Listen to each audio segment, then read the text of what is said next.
ओम श्री गुरवे नमः। ओम शांति शांति शांति।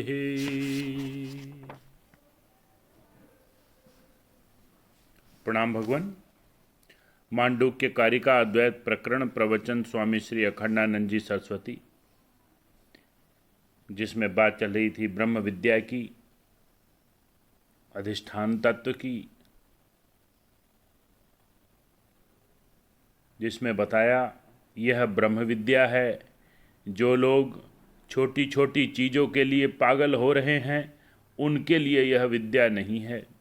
छोटी छोटी चीज़ों के लिए पागल होवे और अपने को बड़ा समझे, इसका नाम माया है। करोड़पति का बालक एक नए पैसे के लिए रोवे, मोह माया है यह उसकी, भूल है न भूल। इस प्रकार परिपूर्ण अविनाशी अद्वैत परमार्थ परमात्मा से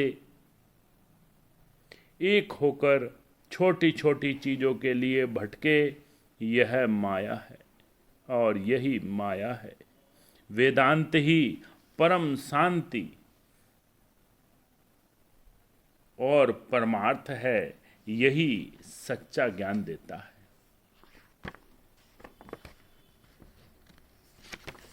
वेदों के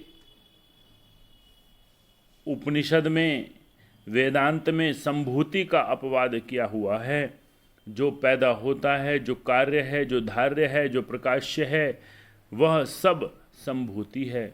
जो किसी अधिष्ठान में अध्यस्त है, जिसको किसी धारण करने वाले की अपेक्षा होती है, जो वार्य हुआ और जो किसी चेतना के द्वारा, ज्ञान के द्वारा प्रकाशित होवे, वह प्रकाश्य हुआ। जो कर्म के फल के रूप में बनाया जाए, पकाया जाए, पैदा किया जाए, उसको कार्य कहते हैं। और जो कार्य है माने कर्मजन्य है, जो धार्य है माने जो अन्य आधार में, अन्य अधिष्ठान में स्थित है, जो प्रकाश्य है माने अपने प्रकाशन के लिए अपने से भिन्न ज्ञान की अपेक्षा रखता है, वह वस्तु संभूति है। सम्यक भवति संभवनम संभूति, वह ईश्वर नहीं है। क्यों? वह तो आकाश में पैदा होती है और आकाश में मिट जाती है। वह धार्य है, वह तो बनाई जाती है और बिगड़ जाती है। तो जो ऐसा है वह कार्य है। वह तो हमारी चेतना के प्रकाश में दिखती है, बिना चेतना के प्रकाश के अपनी सत्ता को दिखा ही नहीं सकती। वह प्रकाश्य है। तो जो वस्तु प्रकाश्य होती है, कार्य होती है, धार्य होती है, वह वस्तु स्वतंत्र नहीं होती। स्वतंत्र नहीं होती तो वह ईश्वर नहीं होगी, परमात्मा नहीं होगी। यदि केवल कार्य की, धार्य की, प्रकाश्य की उपासना करोगे तो यह उपासना अधूरी होगी। अच्छा, तो तुम क्या चाहते हो कि कार्य, धार्य, प्रकाश्य का निषेध करना चाहते हो कि उसकी उपासना करना चाहते हो? बोले नहीं नहीं, न हम उसका निषेध करना चाहते हैं और न हम उसकी उपासना का निषेध करना चाहते हैं। ठीक है, उपासना भले करो कार्य की, परंतु साथ में कारण की भी करो। कार्य में शरीर भी है, शरीर कार्य है, धार्य है, प्रकाश्य है। शरीर कर्म का फल है, चेतन इसको प्रकाशित करता है और एक समय तक ही इसको धारण करता है और यह फूट जाता है। और जैसे यह व्यष्टि शरीर है, वैसे ही समष्टि शरीर है ब्रह्मांड। और यदि इस कार्य, धार्य, प्रकाश्य शरीर की उपासना, सेवा करना चाहते हैं तो ब्रह्मांड की भी उपासना, सेवा करो। और यदि उपासना करो तो केवल इसी की उपासना मत करो, जो कारण है उसकी भी उपासना करो। कारण की उपासना के साथ समुच्चय विधान करने के लिए कि केवल इसी में मत फंस जाओ। ईशावास्य उपनिषद संभूति की और असंभूति की अलग अलग उपासना की निंदा की गई है। जैसे कोई अपने शरीर की उपासना करने लगे तो हम उसे जरा माँ बाप का भी ख्याल करना भैया, उसके माँ बाप का भी ख्याल करना भैया। यह क्या हुआ? अपने छोटे कारण की भी उपासना का विधान हुआ। माँ बाप तो शरीर के कारण है ना।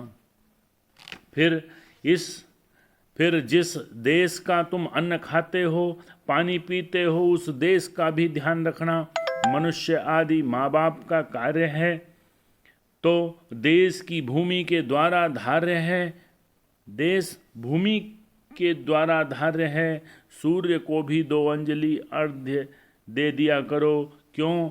क्योंकि सूर्य के द्वारा प्रकाश्य है। मानव शरीर, राष्ट्र, पृथ्वी आदि के द्वारा धार्य है, माँ बाप का कार्य है और सूर्य अग्नि के द्वारा प्रकाश्य है। तो मनुष्य के कर्तव्य का यह निश्चय हुआ कि अपना हित देखे, साथ ही में माँ बाप और देश का भी हित देखे और सूर्य अग्नि के प्रति भी कृतज्ञ रहे, होम करे, अर्घ्य दे, देवता की पूजा करे। इस प्रकार का जो धार्य का धारण है, कार्य का कारण है, प्रकाश्य का प्रकाशन है, हमको जहाँ से ज्ञान मिलता है उस ज्ञान स्रोत के प्रति भी कृतज्ञ होना चाहिए। जहाँ से हमारा मन जन्म हुआ है उसके प्रति कृतज्ञ होना चाहिए। जो हमारा धारण करता है, पालन पोषण करता है, उसके प्रति भी कृतज्ञ होना चाहिए। जो केवल जगत की उपासना में लग जाता है, ईश्वर को भूल जाता है, वह अपराध करता है। जो केवल आंख बंद करके थोड़ी देर बैठ जाता है, फिर उठकर कहता है कि हमको माँ बाप की, वेद की, होम की अर्घ्य देने की क्या जरूरत है, तो अपना कर्म त्याग करके कारण वह प्रत्यवायी हो गया। उधर कारण ईश्वर दृष्टि छोड़ देने के कारण रागी द्वेषी हो गया। इसलिए दोनों को मिला करके उपासना करनी चाहिए। संभूति की उपासना और निषेध का तात्पर्य यह नहीं है कि संभूति को छोड़ दो, तात्पर्य यह है कि असंभूति का भी ध्यान करो, कारण का भी ध्यान करो। इसी प्रकार असंभूति की उपासना के निषेध का यह तात्पर्य नहीं है कि कभी ध्यान न लगाओ, कभी समाधि न लगाओ, कभी पूजा न करो। इसका तात्पर्य यह है लोकहित का भी और लौकिक कर्तव्य का भी ध्यान रखो। बोले ठीक है, तुम कहते हो तो संभूति के निषेध से कार्य ही निषेध हो गया। पहले तो कार्य कारण का उपासना का समुच्चय बताते हैं और अब कहते हो कि कार्य का निषेध करते हैं। क्वेश्चन, यहाँ वेदांत की बात आ गई। वेदांत की बात क्या निकलती है कि अकेला कारण भी परमात्मा नहीं है। बहुत बढ़िया। अकेला कारण भी परमात्मा नहीं है, अकेला कार्य भी परमात्मा नहीं है। समझो, यदि ऐसा बतलाया जाए कि वह अंधा है, उसको नहीं सूझता, और वह अंधा है, इसको नहीं सूझता, तो इसका मतलब क्या हुआ? इसका मतलब हुआ कि दोनों अंधे हैं। दोनों अंधे मिलकर भी देखें तो क्या रूप को सिद्ध कर सकेंगे? 100 अंधे इकट्ठे हो जाएं तो क्या रूप के बारे में उनका वचन प्रमाण नहीं होगा?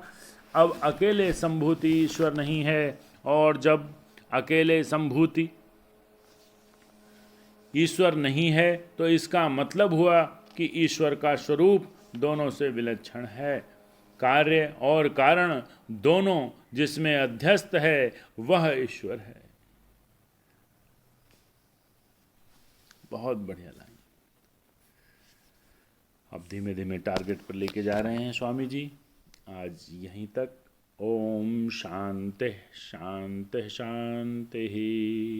प्रणाम।